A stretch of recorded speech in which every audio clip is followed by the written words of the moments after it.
Richie, one place that is certainly interesting to see kind of what Florida State will do will be the portal this year. And obviously, we think we're going to have to retool this roster pretty majorly to get some better and more talent in here.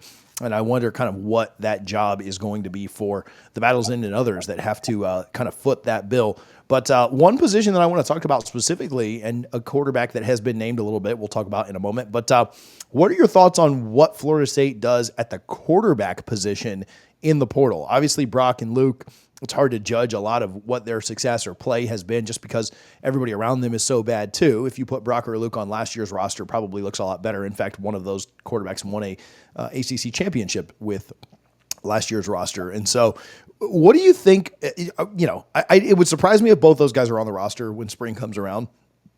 What do you think Florida State does at the quarterback position? Do you think they bring in one guy, multiple guys? Do you think they ride with what's on the roster? What do you think that looks like? Yeah, I don't know how easy it would be to bring in multiple guys unless you just get someone from UNLV level type school. I think you got to bring someone in because neither Brock or Luke has shown that they are the guy. Now, with a spring and a fall camp, maybe they take that next step next year and that they can win the job. And, the message to Brock and Luke would be simply, listen, you got to compete for a job here. Nothing's going to be given to you. If you want it given to you, go somewhere else. And, a lot of these players, I think it'll still take a few more years, but players are starting to look around and see their teammates who enter the portal, and then they end up at a much lesser program than they thought they were going to end up to because they got some bad advice. We saw it with, remind me of the running back's name, Roddy Hill, right? Yeah. He's a guy that probably – hindsight would have loved to remain at Florida State, given the circumstances he faced with that situation. There's plenty of information out there on it. Go read it. But I think you definitely need to bring in a quarterback. And I agree with you that I don't know if it'll be spring, but I say by the end of spring ball, one of Brock or Luke will be in the portal. Now, I know it'll depend on that window because it's a lot smaller now. It's not 45 days where you have a chance to go out, and neither one will have a degree, so they won't have that free transfer. But I guess everybody gets a free transfer now anyway, so it doesn't matter. Yeah, one of them is going to leave. I have no doubt in my mind, but I think you definitely have to bring somebody in to at least compete. And if you can find a Cam Ward in the portal, throw the whole Battles End budget right there. And, let him – quarterback is the most important position in sports, and I think it's more important in college than it is in the NFL because you see good NFL teams win with bad quarterbacks. Not all the time, but, it happens far more frequently than you see in college. So I think you definitely need to bring someone in the portal, and I know the name you're going to bring up, so let's discuss it. Well, before I do, you talk about Cam Ward, and I'll spend some time on that. And this season is a disaster, right? Like, we don't have to keep hammering that point home, though we get back on here every Sunday and Wednesday and do that. If you bring Cam Ward in, like if you're able to land him, and there's a bunch of different reasons why Florida State didn't, we've already kind of been over that. I'll get right back to chatting with Richie, but first, let me give a little bit more love to Lucy. I've branched out a little bit so that I'm not just on the mint.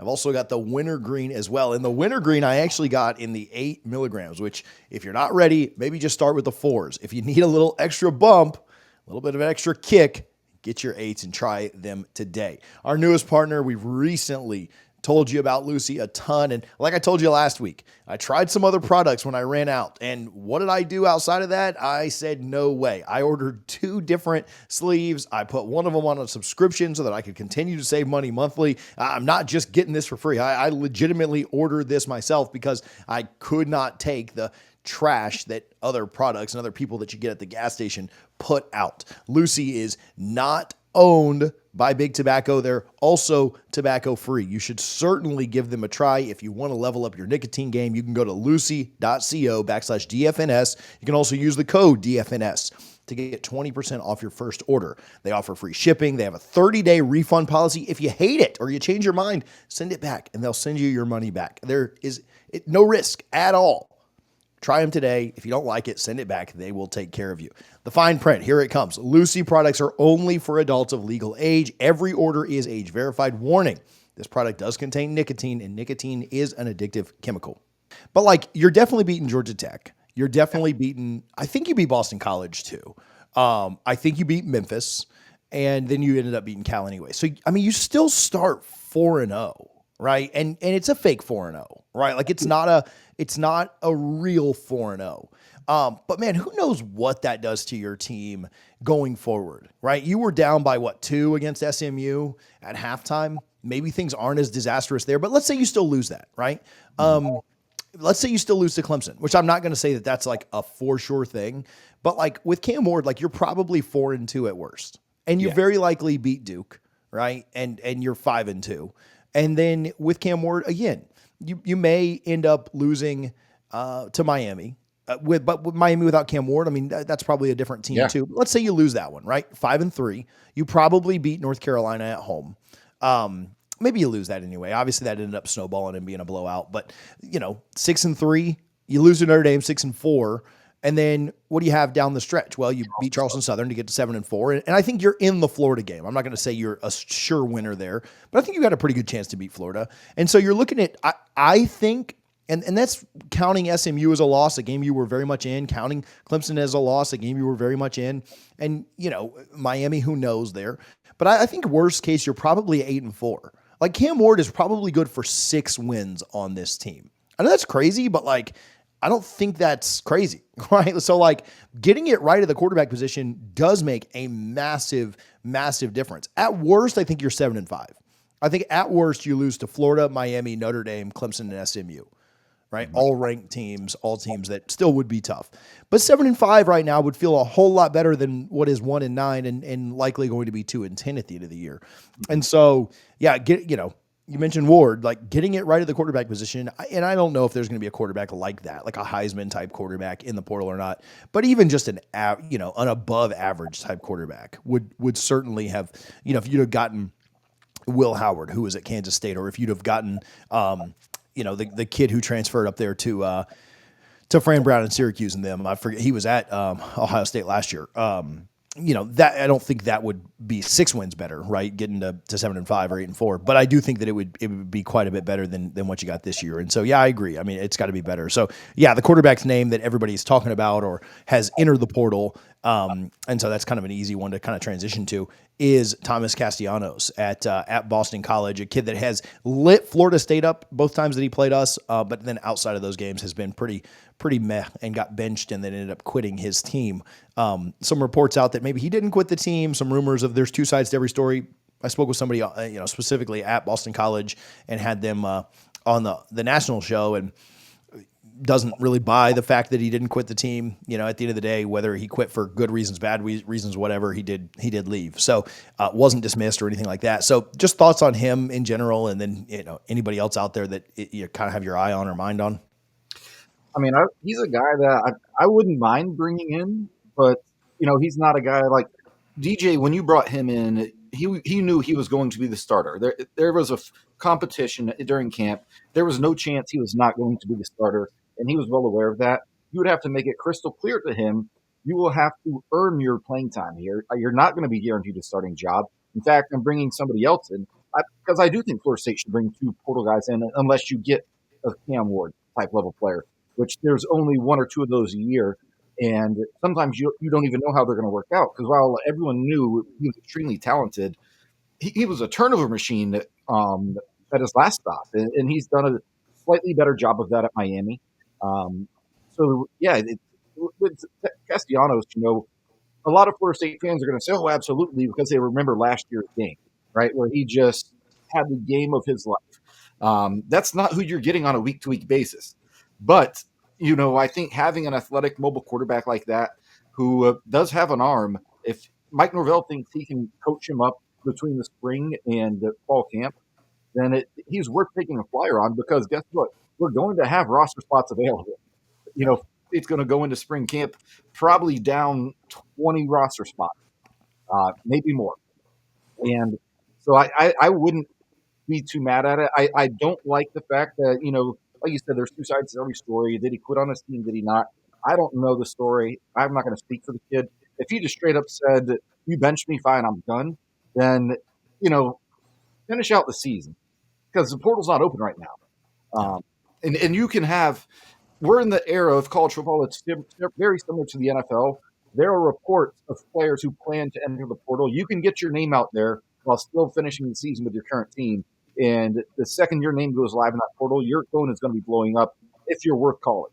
So I'd be okay with it. But again, I would not be okay if Mike identified him and said, that's my starting quarterback next year, just straight out of the portal. Yeah. Again, the concern for me is one, the play on the field, very inconsistent, much like DJ, a guy that has struggled with, he's also struggled with some turnovers, fumbling the ball and just inconsistent play this year. So to me, it's kind of a mirror image of the DJ pickup, with a lower ceiling, maybe a lower floor as well. And then, yeah, get you wonder about him quitting the team, right? Again, two sides of every story. I think that if there is something else going on there, he should probably, for his own sake, whether it's Florida State or not, he should probably come out and say like, "Hey, this is why I left. They were doing this behind the scenes," because perception is reality, Yeah. and I know he'll tell. I know he'll tell other coaches this when he's talking with them in the portal and stuff like that, but perception is reality. And right now, the perception is that he quit on his team. And so, if there's something else there that happened, it probably needs to come out, whether that's him saying it or whether that's him leaking it, to a Pete Nakos or somebody at On Three to kind of put that information out there. I think that he does need to. He does need to kind of make that known and make that aware. I also think if you were going to bring him in, that's where it would get back to my original question of I'd probably want to see more than one kid brought in, Yeah. right? Because I'm not super confident that he figures it out. I'm also not extremely confident that that anybody on the roster does as well. Which is a good time to put up Trey's super chat. Trey says, "What about Trevor Jackson? Do you think he could start next year?" From what I've been told, he would need to make a pretty big leap. There's a reason he's not seen the field. And it has nothing to do with red shirts at this point. Just 2 games left. I think he'd need to make a pretty big jump. Trey, I appreciate the love there and sending that in. Trav, sorry, not Trey. Is that Trav? Yeah. All right, I can read. But I would think he needs to make a pretty big jump. Certainly exciting, certainly talented and pretty mobile. I don't know that he's necessarily ready. Richie, I don't know if you have a take on Jackson or not, but I don't think he's going to be your starter next year if I had to bet on it. Yeah, so I don't watch practice, so I can't give an evaluation on how he looks. But I'll say this. I can't answer your question, but I'll say this. Mike doesn't think he's ready to start next year because to TJ's point, if Mike thought he could be ready next year, he would have seen the field by now because neither Glenn or Kromenhoek have, set the world on fire. And we're to a point now, and I wouldn't be surprised if we actually see him Saturday, given the opponent. Granted, I may be being too optimistic, thinking that we'll have a big enough lead where he could get in the game. But I would love to see him play. He's a very unique prospect out of high school. I think the talent level is there. He's just so raw, but he's an athlete. Granted, watching him against Charleston Southern might give us false hope of how good of an athlete he really is. But yeah, I would say if Norvell thought he was a potential starter next year, he would have seen some game action by now.